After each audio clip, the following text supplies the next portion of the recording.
ሰላም ጤና ይስጥልኝ እንዴት ናችሁ? ውድ የቻናሌ ተከታታዮች ሰላም ናችሁ? እኔ እግዚአብሔር ይመስገን በጣም ደህና ነኝ። እንዴት ናችሁ? ሁሉ ሰላም ነው? ዛሬ ደግሞ የቁርስ አማራጭ ነው ይዤላችሁ የመጣሁት። እንደዚህ ደግሞ ቆንጆ አድርገን ደግሞ ዛሬ ቁርስ እንሰራለን። የተለያየ ነገር እየቀባን ወይም ደግሞ ሳንቀባውም ደግሞ መመገብ የምንችለው የቁርስ አማራጭ ነው። ትወዱታላችሁ ብዬ አስባለሁ። ሞክራችሁም ደግሞ በኮሜንት ደግሞ ያው ሀሳብ አስተያየታችሁንም ትነግሩኛላችሁ።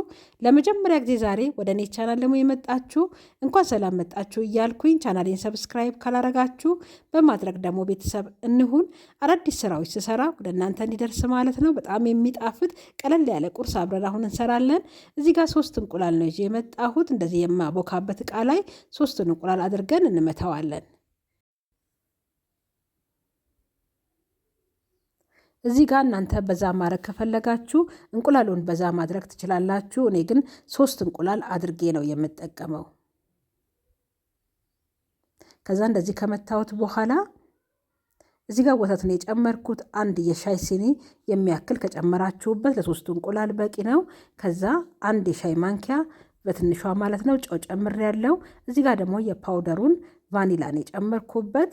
ከዛ ሁሉንም እንደዚህ ከጨመርን በኋላ እናዋህደዋለን።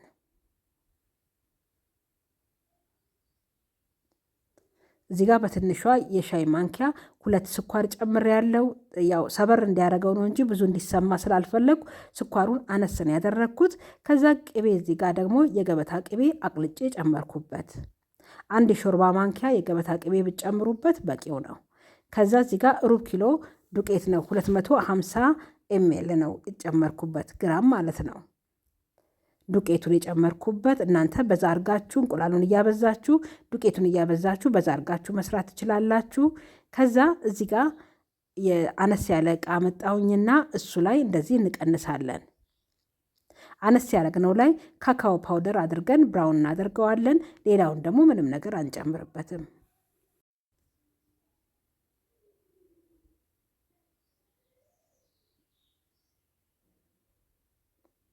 ከዛ እዚህ ጋር 1 የሾርባ ማንኪያ ካካኦ ፓውደር ጨመርኩበት። ከዛ በደንብ አድርገን እናዋህደዋለን።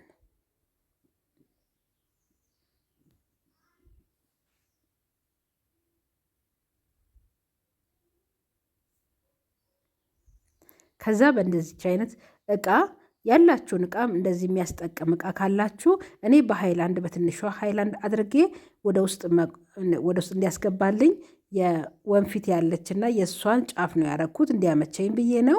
እንደዚህ አድርገን ውስጡን ከተዋለን ብራውን ማለት ነው። ከዛ ጫፉን እንደዚህ ክዳኑን ከድና ጫፏን እኔ በስቻታለሁ።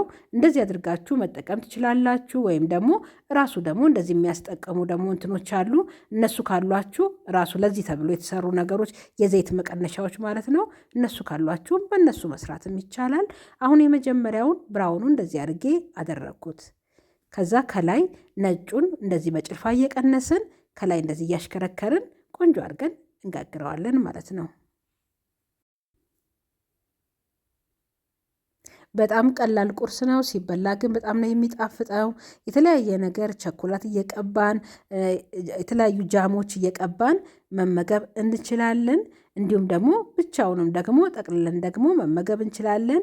ለልጆች እንዲሁም ደግሞ ለአዋቂ መሆን ስለሚችል ትወዱታላችሁ። ሞክሩት። በጣም ነው የሚጣፍጠው። ለዓይንም ደግሞ እንደዚህ ሲያዩት ደግሞ በጣም ደስ ይላል። አሁን ገልብጨዋለሁ።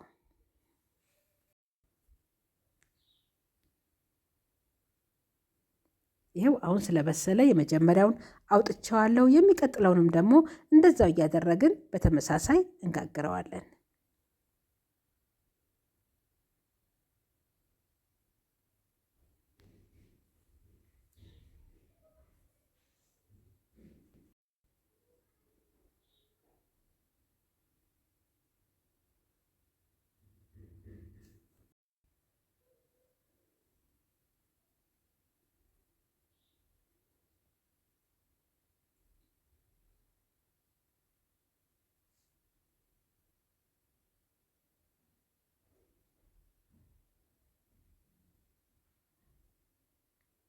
ይሄው በተመሳሳይ ሁሉንም እንደዚህ እየጋገርኩት ነው።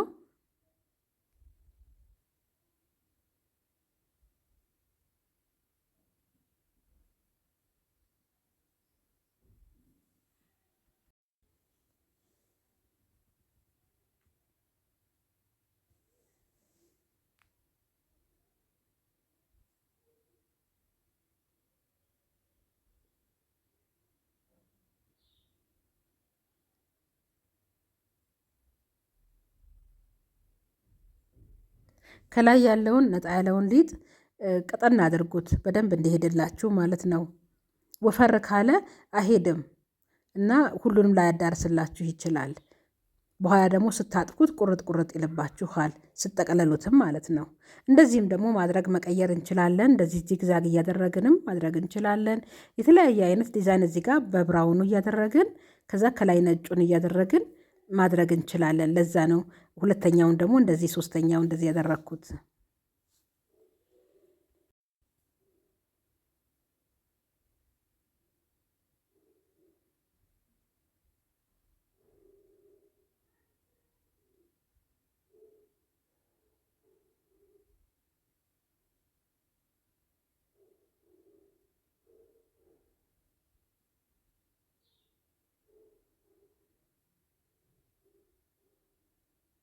የኔ መጥበሻ ትንሽ ተለቅ ያለ መጥበሻ ነው። አነስ ያለ መጥበሻ ካላችሁ በጣም ብዙ ነው የሚወጣላችሁ። በሶስት እንቁላል ብዙ ነው የሚወጣላችሁ።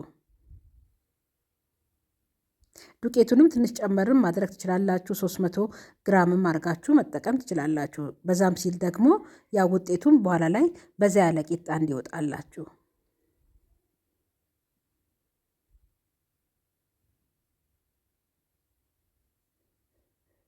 ይኸው አሁን ይሄ የመጨረሻውን ነው እየጋገርኩት ያለሁት።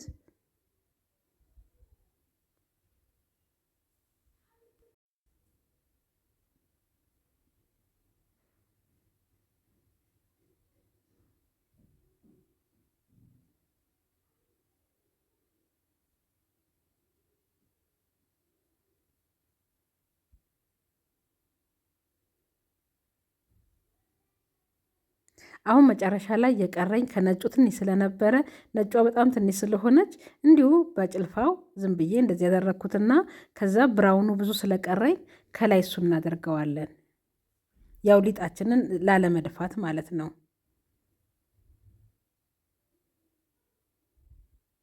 ከነጩ ብራውኑ ትንሽ ወፈር ያለ ነው ሊጡ። ያው ቸኮላቱ ካካው ሲገባ ትንሽ ወፈር ያደርገዋል አይደለ? ስለዚህ ትንሽ ወፈር ያለ ስለሆነ ወፈር ያለ ነው የሚሆነው። የመጨረሻችን እሱ ሆኗል ማለት ነው። እንደ አማራጭ እንግዲህ እንደዚህ አድርጋችሁ ሰርታችሁ መመገብ ትችላላችሁ። እንዲሁም በጣም ይጣፍጣል ብያችኋለሁ። ቅድም እንዳልኳችሁ የተለያየ ነገርም እየቀባችሁ እየጠቀለላችሁም መመገብ ትችላላችሁ። ለቁርስ ጥሩ አማራጭ ነው። ለአይንም ደግሞ በጣም ነው ደስ የሚለው። ይውላችሁ የሚያምር እንግዲህ እንደ አማራጭ ቆንጆ ቁርስ ሰርተናል።